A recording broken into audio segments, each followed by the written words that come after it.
Hello, it's been so long since we've had one of these. I hope I remember how to do this. Welcome to tonight's vodcast, The Battle for Ratification for Tuesday, November 30th.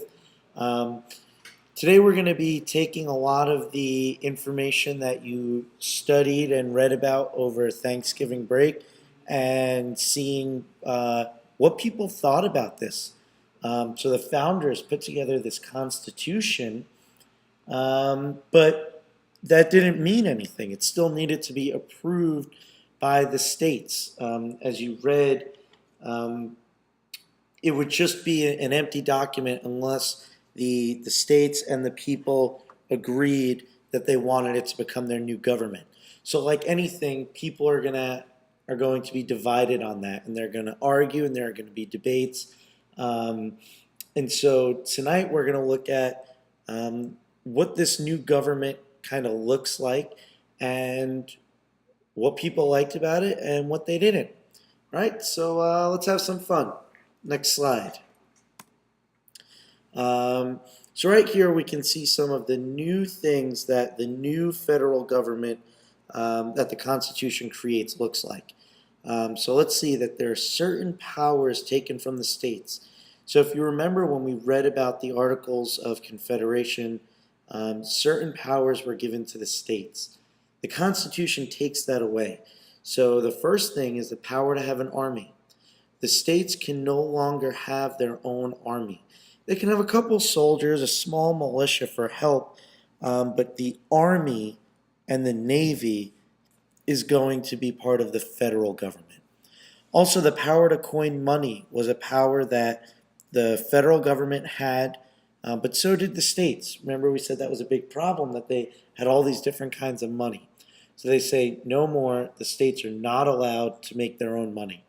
Only the federal government can. And lastly, the federal government is the only one that's allowed to regulate interstate trade. So we talked about the other day, that means if I live in Georgia and I was trying to sell something to someone in Virginia, that Virginia might place really high taxes on imports so that people from Virginia won't buy from me. They'll only buy from Virginians. Well, with this new constitution, Virginia doesn't have the power to do that. Only the federal government can do that. Um, of those three that are listed there, there are many more, but those are kind of three of the most important ones. I want you to write down in your notebook which power, which of those three powers do you think is the biggest deal? So if you lived in a state, you said, "What? I can't do this anymore." Which of those would it be, and why? Um, the Constitution also now creates a new federal government, and they create some new positions. The first thing they create is an executive branch. Our government, and we're going to talk about this tomorrow, is divided into three branches or three sections. Okay? The first one is called the executive branch. And the executive branch is all of the enforcing power of a government. And all of that power, all of it, is given to a single president, one person. So the president is the chief of the executive branch. It also creates a legislative branch, and you're going to need to write in your notes, if you don't know it already, that legislative means lawmaking. So this branch, the legislative branch, is in charge of making all of the laws for the country. And as you read about, a bicameral, meaning two house, a bicameral Congress or a legislature is created, and we call that Congress. So it's really a bicameral legislature. The same way we call the legislative branch in Britain, we call that Parliament. We call ours Congress. So when you say the word Congress, you're talking about our legislative branch. Next slide. Within that two-house Congress, one of the houses is called the Senate, and that's the upper house. Now, it's not physically above, like, oh, well, one's on the top floor and one's in the basement. Upper house means it's the more powerful house in the legislative branch.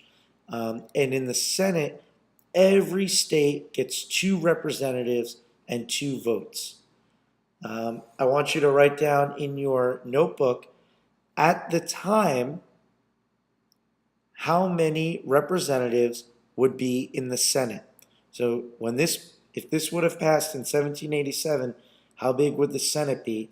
And I want you also to put in your notebook, how big is the Senate today? How many people are in the Senate? The lower house of our Congress is called the House of Representatives. And that the amount of representatives that are there are based on population.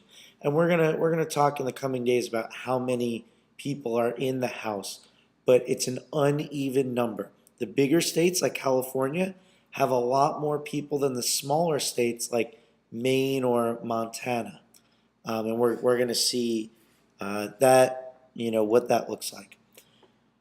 I want you in your notebooks to answer the question, which of the compromises that you studied created this Congress?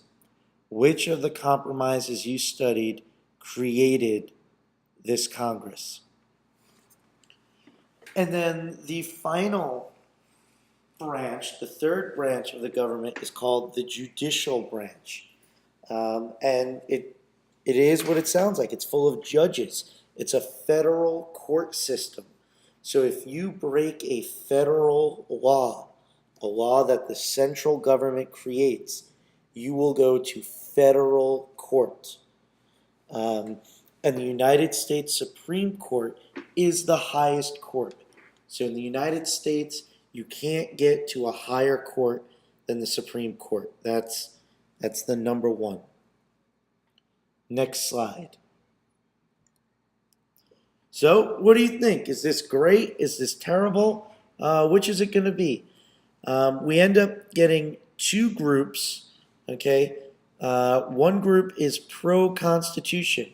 So there are a group of Americans who favor the ratification. Remember, ratification, if you need to write it down, means the approval, okay, the official approval of the Constitution. So these people want the Constitution to be passed. We call them Federalists. Okay, that's a very important thing for us to know, that Federalists favor the signing of the Constitution. And they say that the Constitution is a system of government called federalism. That's how they got their names.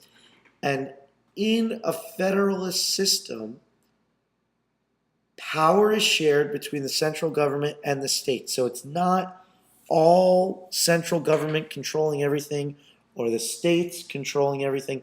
It's the 2 sides sharing it. If you kind of think of it as maybe a gift that someone in your family got for you to share with your siblings. It doesn't belong to just one of you, but you need to share it. That's what federalism is. They believed that there should be a strong national government. So remember, the Articles were very weak. They couldn't really do anything. The Federalists say, no, we want it to be strong. They also wanted to divide that power into different branches, which is exactly what the Constitution does. We have the 3 branches dividing up all federal power.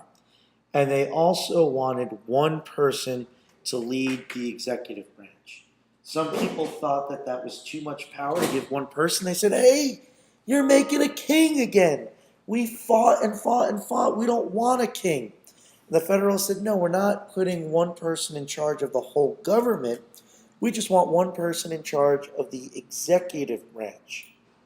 As you can see here, these 3 things are what we have today. So, little foreshadowing. Spoiler alert, the Federalists are going to win this battle. Next slide. Then there's, of course, a group of people who don't want the Constitution to be ratified. And as you know, people in history are so creative that they decide to call themselves the anti-Federalists. Yes, I know. We probably could have come up with a better name, and you will. I'm glad you brought that up. Just wait. The Anti Federalists opposed the Constitution because they feared that giving power to a central government would lead to tyranny. So they said, look, it's fine with the states. If we give all this power to one group of people, they're going to become tyrants. Now let's pause for 1 second. This Paul?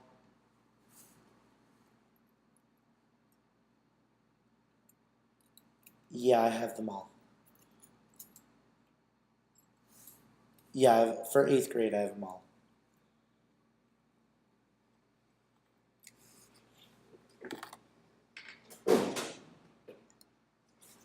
Yeah.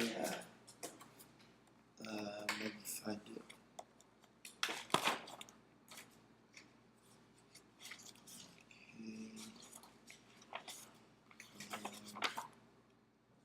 I think I have his.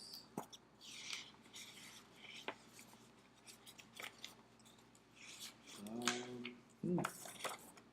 His is not in here. I don't know if it was completed later and Michelle hasn't given it out yet. Wait for it. Hold on. Yes, I do have it.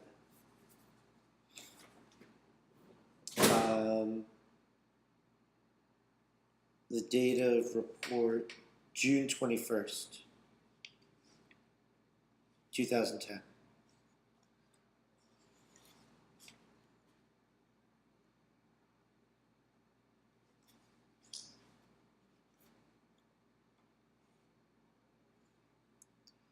Let me see.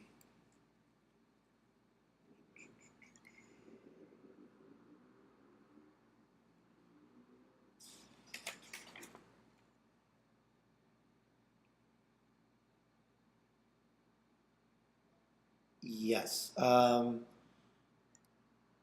It it says here for all reading assignments and tests that require reading and writing. All right. Thanks. Bye. Sorry about that. Okay, I'm back. Where were we? So yes, I said, wait a minute. You just created this king. We don't want that. We just fought away and broke away from them. Um, and they had a couple of different beliefs.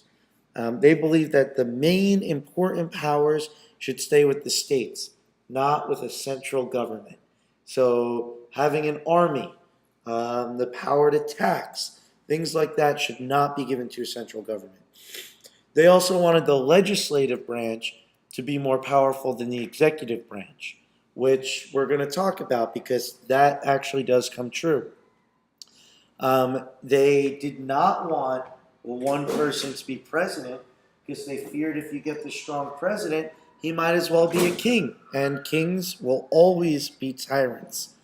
Um, and lastly, probably their most important belief is that they believe the Constitution needed a Bill of Rights, something that said these are the rights of the people that can't be taken away. The original Constitution did not have that. It gave the government all of the rights that they needed, all the powers that they needed, but it said absolutely nothing for the people. And so we're going to see what ends up happening. In your notebooks, I want you to pretend that you are the publicist, so someone who is in charge of publicity for the Anti-Federalists. And I want you to come up with a new name for them. What would you name them if you had an opportunity? Next slide. Okay, your final assignment is to pretend that you lived in New York in 1787. Would you have been a Federalist or an Anti-Federalist? Why? So in about 5 or 7 sentences, about a paragraph, choose a side and explain to me why you think you believe you agree with their opinions more than the other side. So similar to our loyalist or patriot debate, you're choosing Federalist or Anti-Federalist. But instead of writing a whole essay, I just want 5 to 7 sentences. Okay?